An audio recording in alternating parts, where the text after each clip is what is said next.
और बड़ी खबरों में इस बुलेटिन में सबसे पहले बात महाराष्ट्र से जुड़ी हुई इस वक्त की बड़ी सियासत से जुड़ी खबर की, जहां एनसीपी के दोनों गुट एक साथ आएंगे और ये बड़ा बयान दिया है एकनाथ खड़से ने। एनसीपी शरद गुट के एकनाथ खड़से का ये बड़ा बयान सामने आया है, जो पूर्व मंत्री भी रहे हैं और वरिष्ठ नेता शरद गुट में हैं, जिन्होंने कहा एनसीपी के दोनों गुट एक साथ आएंगे। इससे पहले जयंत पाटिल ने भी इस विलय का दावा किया था। विलय को लेकर अजीत दादा से कई बैठकें हुई थी, ये जयंत पाटिल ने भी कहा था। यानी अब ये राजनीतिक हलकों में तेज हो गई है बात कि क्या एनसीपी एक हो जाएगी, शरद गुट और अजीत पवार की पार्टी क्या अब एक हो जाएगी।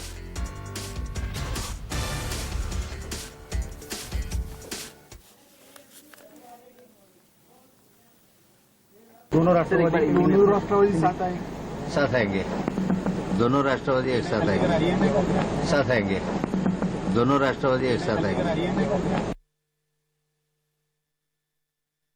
त्यांची अलीकडच्या काळामध्ये ही भूमिका होती की दोन्ही पक्ष एकत्रित यावेत, एकसंघ पुन्हा आपण सगळे व्हावे आणि त्यासाठी माझ्या आणि त्यांच्या बऱ्याच बैठका देखील झालेल्या होत्या आणि त्यानंतर आमच्या पक्षाचे प्रमुख पदाधिकाऱ्यांची आणि त्यांचीही अलीकडच्या काळात बैठक झालेली होती। फक्त या स्थानिक स्वराज्य संस्थांच्या निवडणुका या आपण आघाडी करून लढवाव्यात आणि नंतर त्या बाबतीत आपण निर्णय घ्यावा अशी त्यावेळी आम्ही चर्चा केली। तो अजीत पवार के आकस्मिक निधन के बाद अब एनसीपी में उनके राजनीतिक उत्तराधिकारी हो या फिर क्या अब दो पार्टियां यानी कि शरद पवार गुट और अजीत पवार गुट की पार्टी अब दोनों क्या एक साथ आएगी, उस पर चर्चाएं जो हैं वो अब तेज हो गई हैं। क्योंकि इससे पहले जयंत पाटिल की तरफ से ये दावा किया गया कि अब विलय जो है वो दोनों पार्टियों का होगा और अब इसके बाद एकनाथ खड़से का भी ये बयान सामने आया है। इंद्रजीत हमारे सहयोगी हमारे साथ ज्यादा अपडेट के साथ जुड़ गए हैं। इंद्रजीत, क्या माना जाए, चूंकि स्थानीय चुनाव में तो दोनों पार्टियां एक साथ ही गठबंधन में चुनाव लड़ा, लेकिन क्या पंचायत चुनाव में अब घड़ी के निशान पर ही दोनों पार्टियां एक साथ चुनाव लड़ेंगी? इंद्रजीत के पास जाने से पहले देखिए एक और बड़ी खबर इस वक्त सामने आ रही है। सुनेत्रा पवार हो सकती है अब राजनीतिक उत्तराधिकारी, ये बड़ी खबर इस वक्त सामने आ रही है। अभी तक हम इस बात को लेकर चर्चा कर रहे थे कि क्या शरद पवार गुट की पार्टी या अजीत पवार की पार्टी दोनों एक साथ आएंगी, गठबंधन होगा। और इसके साथ ही महाराष्ट्र की सियासत से जुड़ी इस वक्त की बड़ी ब्रेकिंग न्यूज हम आपको बता रहे हैं। अजीत पवार की पत्नी सुनेत्रा पवार क्या अब राजनीतिक उत्तराधिकारी हो सकती है एनसीपी की?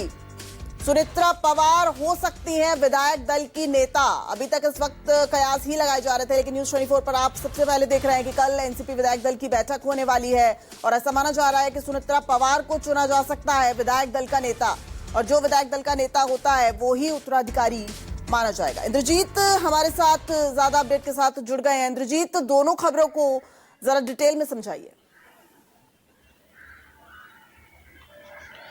जी बिल्कुल दिव्या, दोनों खबरें बहुत तेजी से चल रही हैं। सबसे बड़ी बात यह है कि जो मर्जर की बात है वो एनसीपी शरद चंद्र पवार गुट की तरफ के नेताओं की तरफ से ज्यादा आ रही है, क्योंकि जयंत पाटिल हों, चाहे एकनाथ खड़से हों, इसके अलावा राजेश टोपे, अनिल देशमुख, जितने भी आप बड़े नाम ले लें, इसका एक प्रमुख कारण ये भी है कि अजीत पवार गुट से, एनसीपी अजीत पवार गुट से अजीत पवार खुद बातें करते थे और दूसरी तरफ से एनसीपी शरद पवार गुट से ये नेता बात करते थे।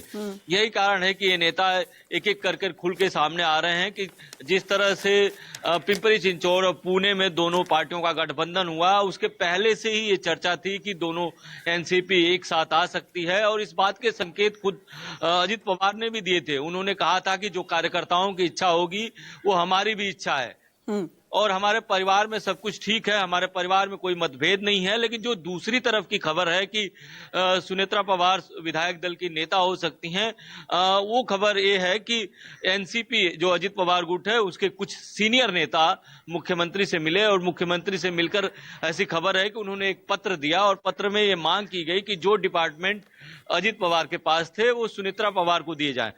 इसके पीछे एक वजह बताई जा रही है कि जो एनसीपी अजीत पवार गुट के नेता हैं वो चाहते हैं कि सुनेत्रा पवार सरकार में शामिल हों और इसके अलावा जो पार्टी की कमान हो, वो कुछ वरिष्ठ नेता चाहते हैं कि पार्टी की जो कमान है इस गुट की वो एक तरह से जो प्रफुल्ल पटेल हैं जो कार्यकारी अध्यक्ष हैं अभी उनके पास रहे।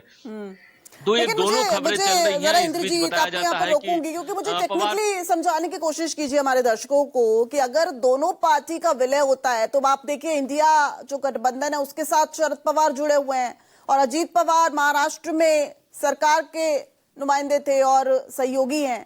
तो ऐसे में अगर दोनों पार्टियां, चूंकि दोनों की विचारधारा अलग है, 40 विधायकों के साथ बड़ी पार्टी अजीत पवार की थी, ऐसे में घड़ी का निशान उनको मिलता है। लेकिन अगर दोनों पार्टियों का विलय होता है तो ये जो अलग अलग राजनीतिक विचारधारा ये कैसे एक साथ आ पाएगी? जी बिल्कुल, अगर दोनों पार्टियों का विलय होता है तो निश्चित तौर पर एक ही चुनाव चिन्ह जो घड़ी है वही चुनाव चिन्ह रहेगा और ज्यादातर जो बड़े नेता हैं वो चाहते हैं कि सत्ता के साथ रहें, यानी जो महायुति है उसके साथ रहें। तो अगर विलय होगा तो सबसे बड़ा पेंच यही होगा कि महाविकास अघाड़ी के साथ जाना है या महायुति के साथ जाना है, और इसी को लेकर पेंच फंसा हुआ था और इसको लेकर ही अंतिम निर्णय होना था। और इस बात के संकेत अजित पवार ने भी दिए थे, बार बार कह रहे थे कि जो कार्यकर्ताओं की इच्छा होगी वो हमारी भी इच्छा है। और ये भी बार बार कहते थे कि परिवार में सब कुछ ठीक है, परिवार में कोई मतभेद नहीं है। तो ये भी खबर आ रही है कि परिवार की भी एक बैठक होने वाली है, परिवार की भी एक मीटिंग होने वाली है। लेकिन काफी दुखद समय है, ऐसे में परिवार के लोग साथ में बैठ के क्या इस तरह की बातें कर सकते हैं या नहीं कर सकते हैं। लेकिन सूत्रों के मुताबिक खबर ये भी आ रही है कि परिवार के लोग आपस में बैठने वाले हैं और पवार परिवार जो निर्णय लेगा वही सबको सर्वमान्य होगा। ओके इंद्रजीत, बहुत शुक्रिया आपका इस पूरी अपडेट के लिए।